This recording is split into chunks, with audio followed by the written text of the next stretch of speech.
होली की आत्मा।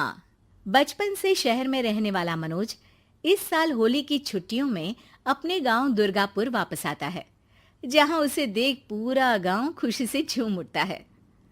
जब गया था तब इतना सा था और अब देखो कितना बड़ा हो गया है।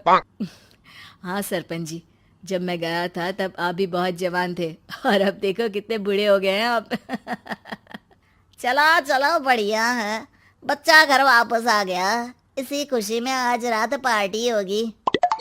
क्या बात है, गांव में भी पार्टियां होने लगी। वैसे अगर पार्टी की बात है तो आज क्यों सीधा होली पार्टी करते हैं। होली पार्टी की बात सुन चहल पहल में अचानक सन्नाटा छा जाता है, जिसे देख मनोज को कुछ अजीब लगता है, लेकिन तभी सरपंच बात पलट देता है। अब बहुत देर हो गई, चलो सब अपने घर चलो, पार्टी के बारे में कल सोचेंगे। मनोज भी मम्मी पापा के साथ घर आ जाता है, पर होली पार्टी और उस पर पूरे गांव की खामोशी वाली बात अभी तक उसके जहन से निकलती नहीं। पापा, होली पार्टी की बात पर सब चुप क्यों हो गए थे। अरे होगी उनकी कोई अपनी बात। मुझे गांव की पंचायत ही थोड़ी पता है। थक गया हूँ, चलो सो जाते हैं, कल बात करते हैं। पापा की बात मानते हुए मनोज भी सोने चला जाता है। आज तो छुपा लिया, लेकिन हफ्ते बाद जब होली का दिन आएगा तब इसे कैसे रोकोगे। अगली सुबह सूरज के साथ ही मनोज भी गांव घूमने निकल जाता है, जिस पर रास्ते में उसे अपनी ही उम्र के कुछ लड़के भी मिलते हैं, जिनसे दोस्ती कर अब वो उनके साथ घूमने लगता है। इसी तरह कुछ दिन बीत जाते हैं और होली नजदीक आने लगती है। दोस्तों, होली में 4 दिन ही बचे हैं, पर गांव में उसकी कोई तैयारियां क्यों नहीं दिख रही। क्योंकि यहाँ होली नहीं मनाई जाती। अरे पर ऐसा क्यों। वो राजा भूषण। अरे तुम 4 दिन के लिए आए हो, क्या इतना सोच रहे हो। चलो कुछ खाने चलते हैं। इसी के साथ एक बार फिर होली की बात को टलते हुए देख मनोज को शक होने लगता है। वो घर पहुंचते ही इंटरनेट पर अपने गांव और राजा भूषण के बारे में जानकारी निकालने लगता है। क्या? मुझे आज तक ये नहीं पता था। ऐसा कैसे? किसी ने मुझे कुछ बताया क्यों नहीं?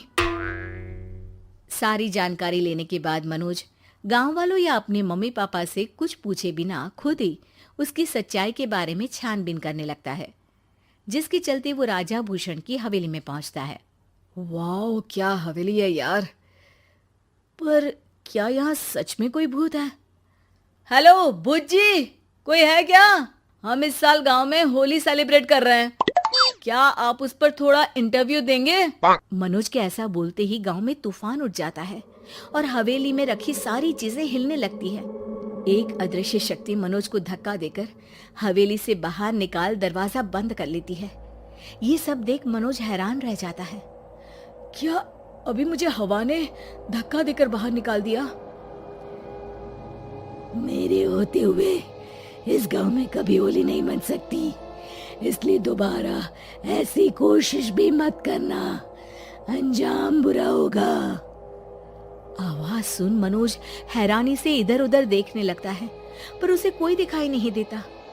वो गांव वापस आ जाता है, जहां तूफान की वजह से सब कुछ तहस महस हो चुका होता है। आखिर ये तूफान आया कैसे?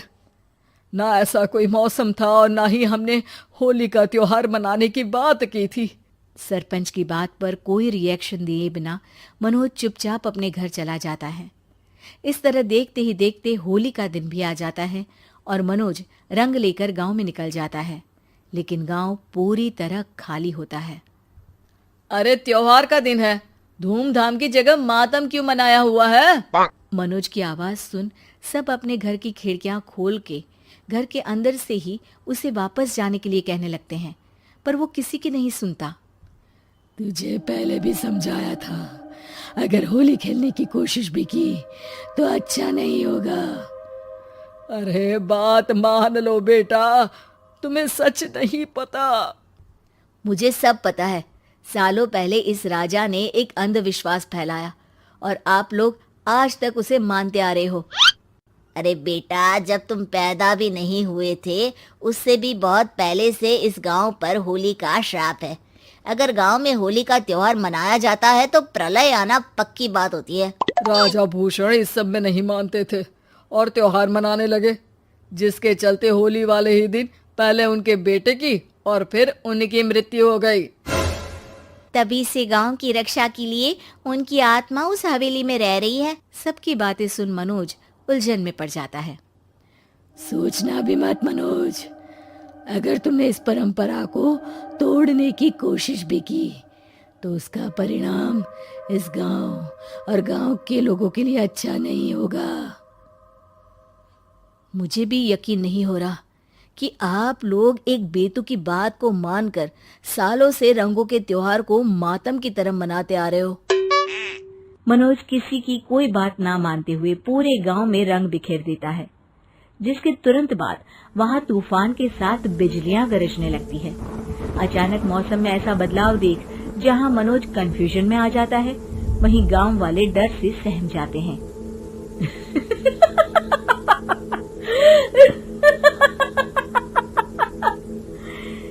इस लड़के ने हमारे जैसे सिर्फ अपने स्वार्थ के लिए नहीं बल्कि पूरे गांव की खुशियों के लिए यहाँ होली मनाई है, जिस वजह से अब इस गांव पर होली का श्राप टूटता है। ऐसा बोलकर राजा का भूत वहां से गायब हो जाता है, जिसके बाद गांव के लोग धूमधाम से होली मनाते हैं। खुशियों के रंग गांव में बिखरे ही होते हैं कि अगली सुबह अचानक मनोज कहीं गायब हो जाता है और एक बार फिर गांव में होली का नया राज शुरू हो जाता है।